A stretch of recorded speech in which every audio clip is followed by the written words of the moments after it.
राघवपुर में बुढ़िया अपनी सुंदर बेटी के साथ रहती थी।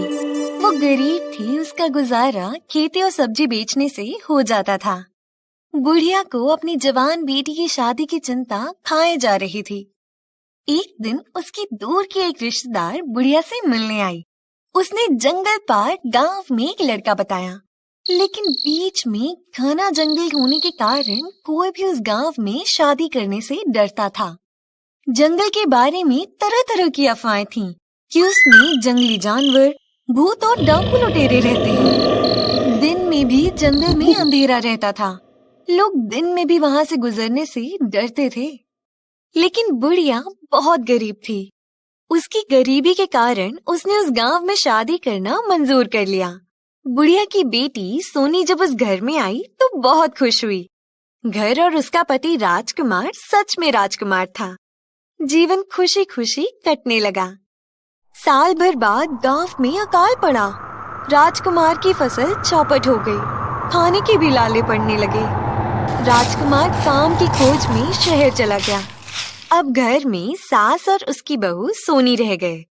घर में अनाज की कमी होने से सास बहू को भोजन कम बनाने को कहती। बहू को बूढ़ी सास की ये बात बहुत बुरी लगती। धीरे धीरे दोनों में बात विवाद होने लगा। झगड़ा बढ़ने पर सोनी छोटी सी पोटली में थोड़ा सा चना लेकर वो अपनी माँ से मिलने को चल दी। घर में हो रहे झगड़े ने उसके अंदर से जंगल का डर मिटा दिया था।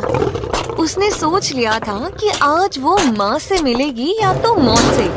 इस जिंदगी से अच्छी तो मौत है। जंगल में चलते हुए तरह तरह की आवाजें आ रही थी। कभी शेर की आवाज तो कभी हाथी की आवाज से जंगल गूंज रहा था, पर सोनी को आज डर नहीं लग रहा था।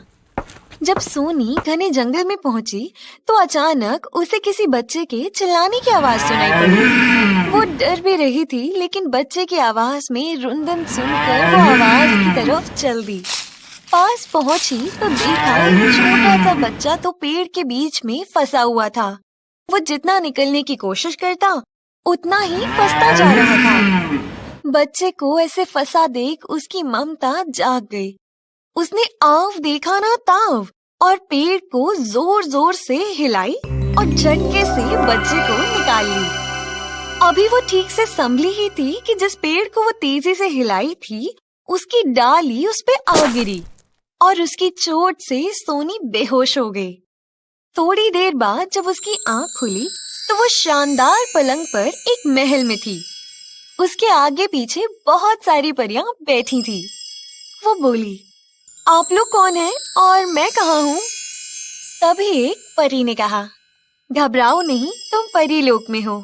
मेरा नाम नील परी है और जीवित हो, लेकिन तुम मरना क्यों चाहती हो? सोनी ने सासू की सारी कहानी कह दी। उसने कहा, मैं अपनी माँ से मिलने जा रही थी। नील परी ने कहा, मैं तुमसे प्रसन्न हूँ। मैं तुम्हें एक टोपी देती हूँ। उस टोपी को उसको रात में अपनी सासू माँ को पहना देना, पर ये टोपी सिर्फ तुमको ही दिखेगी। उनका व्यवहार अच्छा हो जाएगा, लेकिन सावधान, भूल से भी टोपी तुम मत उतारना। जब सोनी घर पहुंची तो शाम हो गई थी। सास उसकी दरवाजे पर मिली और उसने जमकर डांट फटकार लगाई, लेकिन सोनी ने आज कोई जवाब नहीं दिया। उसे तो रात का इंतजार था। उसने प्रेम से भोजन बनाया और सासू को जल्दी से खिला दिया और उनके सोने का इंतजार करने लगी।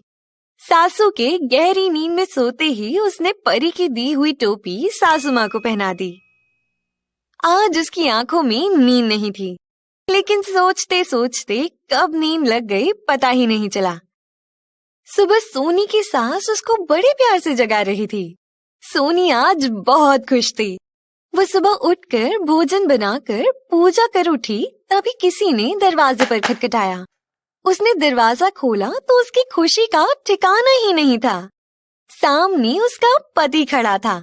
उसने बताया, जब वो सो रहा था तो सपने में किसी परी ने कहा कि तुम्हारे गांव में बारिश होने वाली है, घर जाओ, पत्नी और माँ तुम्हें याद कर रही हैं। अभी ये सब बता ही रहा था कि तभी बाहर जोर से बिजली कड़की और जोरदार बारिश होने लगी। सोनी घर से निकली तो आसमान में नील परी दिखी। जो आशीर्वाद दे रही थी। सोनी बहुत खुश थी।